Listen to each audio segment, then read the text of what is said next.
We're bringing folks from St. Helena Parish to their next door neighbor in East Feliciana to look at some schools. And we have an example of some very high quality, high performing schools here in East Feliciana, and we're trying to find out why that is and how that could be translated to St. Helena. What have you learned so far from the tour? Well, I think it's evident that the quality of people who work in the school is critically important.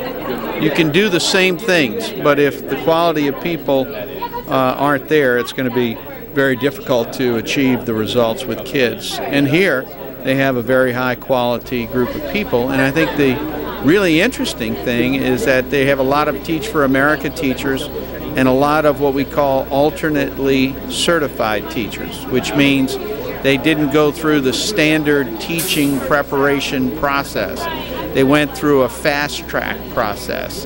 And they're relying here at this school on most of their teachers having gone through the fast-track process.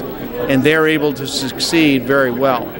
And there are some traditional educators out there who don't think highly of the alternate certification process, but here is living proof that it works well in a school where 97% of the kids are poor. This school is on a fast track to make it to the highest levels. At Jackson Elementary, we have 350 students. We're grades pre-K through 5th. Our free and reduced lunch percentage is about 97%, so we have a high poverty school. Academically, we've made really impressive gains the last couple of years. Although our school performance score isn't over 100 yet, our 3-year goal is to become a high-performing, high-poverty school. We've been really excited about the gains we've seen, especially in 4th and 5th grade the last 2 years. How have you attained that academic success? Exceptional teachers. We have exceptional teachers. We work very hard to attract first good people and also to retain good people.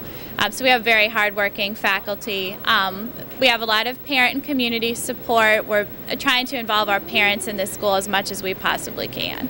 What suggestion would you have to other schools that do have a high number of poverty students to improve their test scores?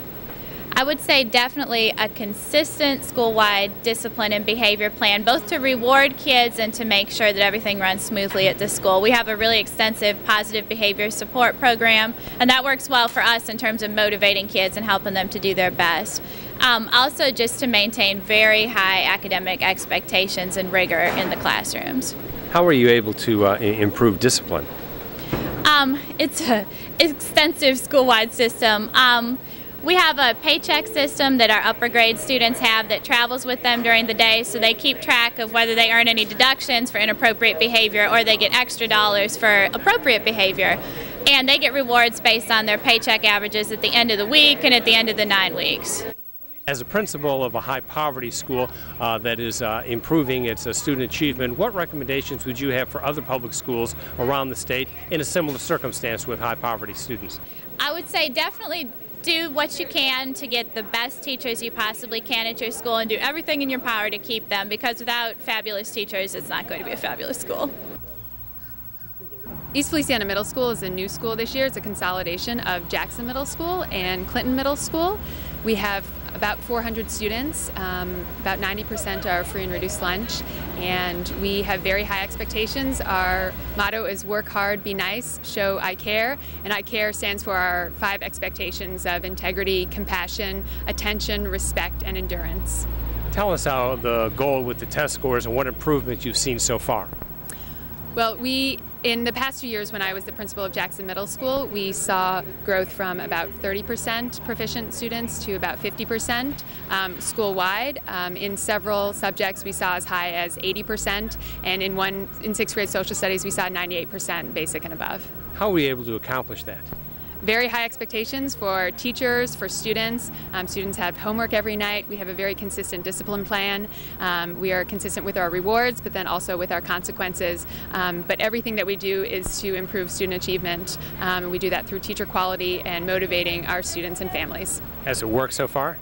Well, it worked at Jackson Middle School, and we expect for it to work for East Feliciana Middle School as well. As a principal of a high poverty school that is improving its student achievement, what recommendations would you have for other public schools around the state in a similar circumstance with high poverty students? Hire the best teachers that you can. That is where the magic happens, and that's where the best learning is going to take place. Develop your teachers, give them the support that they need, and then motivate your students to want to work hard and be nice to each other. What have you seen here that could be replicated in St. Helena Parish and across the state? I think if you look at attracting the kind of people that they are attracting here, I think you can replicate it. So, for example, we've been able to get Teach for America to agree to send teachers not only to New Orleans and Baton Rouge, where they have been sending it, but also to send these teachers to communities like this, rural communities, poor communities that need high-quality teaching.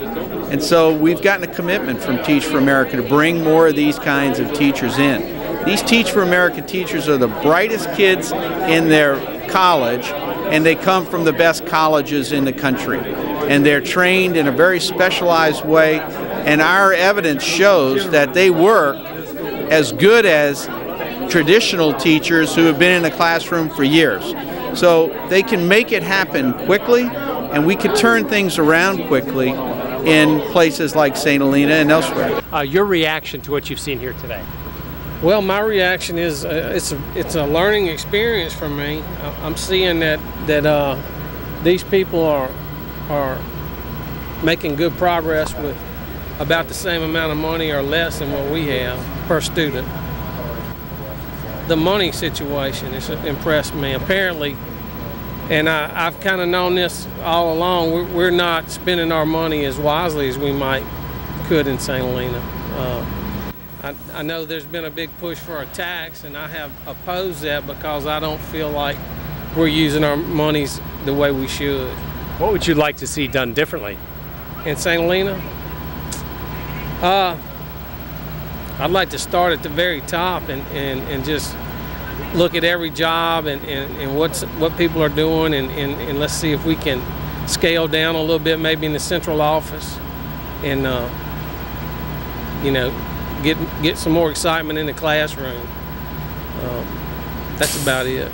I just think this is a very good opportunity for people to see that schools can be successful even with limited funds and limited resources.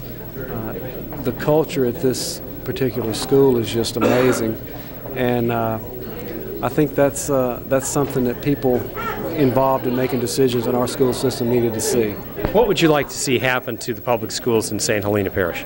Well, I'd like to see them improve. I'd like to see students be able to get good educations and move on, and then hopefully be able to come back to our parish and we could see some growth.